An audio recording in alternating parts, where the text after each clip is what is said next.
चलिए, आज एक बहुत ही दिलचस्प सफर पर निकलते हैं।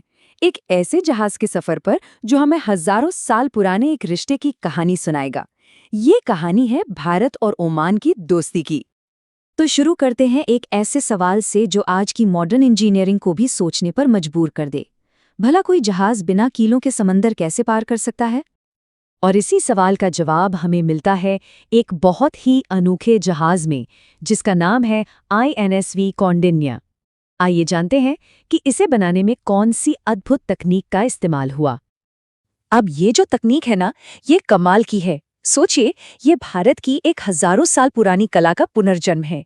इसमें जहाज बनाने के लिए कीलों का इस्तेमाल ही नहीं होता। जैसा कि यहाँ दिख रहा है, लकड़ी के तख्तों को रस्सियों से एक दूसरे के साथ सिला जाता है। इससे होता ये है कि जहाज लचीला भी बनता है और मजबूत भी, और समुद्र की बड़ी बड़ी लहरों का सामना आसानी से कर लेता है। तो देखिए, ये है इस जहाज का पूरा सफरनामा। इसे बनाने में 2 साल लगे और फिर ये भारत के पोरबंदर से निकलकर 18 दिनों की मुश्किल यात्रा के बाद ओमान के मस्कट पहुंचा। ये सिर्फ पानी पर तैरना नहीं था, बल्कि ये भारत के उस सुनहरे समुद्री इतिहास को दोबारा जीने जैसा था। और इसका नाम भी कोई ऐसा वैसा नहीं है। ये नाम हमें भारत के उन समुद्री रिश्तों की याद दिलाता है जो दूर दूर तक फैले हुए थे। तो समझिए, ये सिर्फ एक जहाज नहीं, बल्कि इतिहास का एक चलता फिरता अध्याय है। आप थोड़ा और पीछे चलते हैं इतिहास के पन्नों में। जानते हैं कि भारत और ओमान की ये दोस्ती, ये रिश्ता आखिर कितना पुराना है। और आपको जानकर हैरानी होगी कि ये 5000 सालों से चला आ रहा है। ये टाइमलाइन देखिए, सिंधु घाटी सभ्यता के ज़माने से ही ये रिश्ता चला आ रहा है।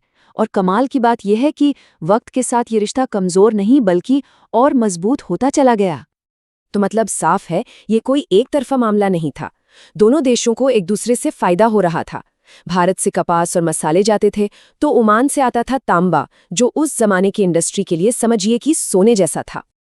और इसी समुद्री परंपरा ने जन्म दिया अहमद बिन माजिद जैसे नाविकों को। इन्हें समुद्र का शेर कहा जाता था। इनकी लिखी किताबें आज भी नौ संचालन के लिए क्लासिक मानी जाती हैं। इनकी वजह से ही दुनिया एक दूसरे के और करीब आई। और ये सिर्फ सामान का लेन देन नहीं था। ये नंबर देखिए, 10वीं सदी में भारत के पश्चिमी तट पर 10,000 से ज्यादा अरब मुस्लिम रहते थे, जिनमें से कई ओमान से थे। ये बताता है कि लोग भी एक दूसरे से जुड़ रहे थे, संस्कृतियां मिल रही थी। और ये रिश्ता आज भी उतना ही जिंदा है।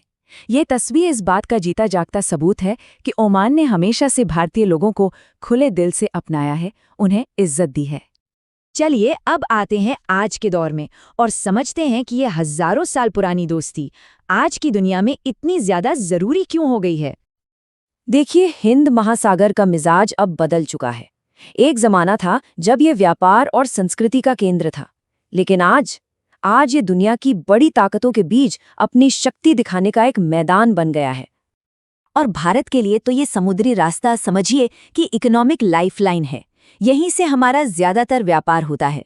ऐसे में ओमान जैसा एक भरोसेमंद दोस्त, और वो भी हॉर्मुज़ जलडमरू मध्य जैसी अहम जगह पर, उसकी अहमियत बहुत ज्यादा बढ़ जाती है। और इसी गहरी दोस्ती का नतीजा है कि भारत को ओमान के बेहद जरूरी बंदरगाह जैसे दुखुम पोर्ट तक पहुंच मिली है।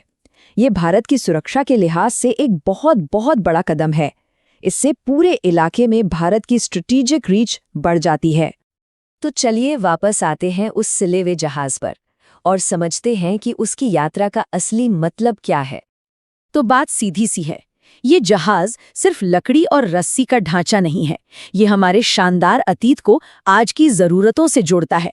ये एक पैगाम है कि भारत और ओमान का रिश्ता कल भी चट्टान की तरह मजबूत था और आज भी है। तो कौंडिन्य का ये सफर हमें एक बड़े सवाल पर लाकर छोड़ देता है। आज जब दुनिया में रिश्ते रोज बन और बिगड़ रहे हैं, तो क्या सबसे मजबूत वही साझेदारियां होती हैं जिनकी जड़ें इतिहास में बहुत गहरी होती हैं? क्या यही वो रिश्ते हैं जो हमें आने वाले तूफानों से पार ले जाएंगे?